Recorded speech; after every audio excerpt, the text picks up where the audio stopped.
এখন আমরা শিখব আমাদের কবজি গঠনকারী অস্থিগুলোর নাম আমরা কিভাবে মনে রাখতে পারি। যে আমরা জানি আমাদের যে কবজি বা রিস্ট জয়েন্ট গঠনকারী অস্থিগুলোকে বলা হয় কার্পাল বোন, এবং আমরা জানি আমাদের দেহে প্রতি হাতে আটটি করে মোট 16টি কার্পাল অস্থি রয়েছে। এবং এই প্রতি হাতে 8টা যে কার্পাল অস্থি থাকে, এই কার্পাল অস্থিগুলো আবার 2টা সারিতে বিন্যস্ত থাকে।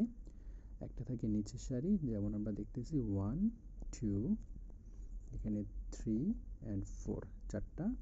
আর আরেকটা সারিতে থাকে হলো আরও 4টা, 5 6 7 and 8।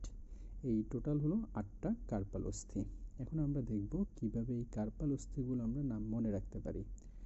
এই যে নিচের সারিতে যেই কার্পাল অস্থিগুলো থাকে সেগুলোকে বলা হয়, প্রথমটাকে বলা হয় স্ক্যাপয়েড, 2 নম্বরটা হলো লুনেট, 3 নম্বরটা হলো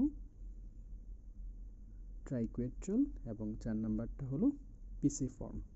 এটাকে আমরা একটা সহজ নেমোনিক দিয়ে মনে রাখতে পারি যে শি লুকস টু প্রিটি। এটা দ্বারা বুঝতেছি যে 1 ফর, এটা হলো 1 শি ফর স্ক্যাপয়েড, 2 হলো লুকস, সেটা হলো লুনেট, 3 নাম্বারটা হলো ট্রাইকুয়েট্রাল এবং 4 নাম্বারটা হলো পিসিফর্ম। আর অন্য 4টা অস্থিগুলোকে আমরা মনে রাখতে পারি এভাবে যে try to catch her, try to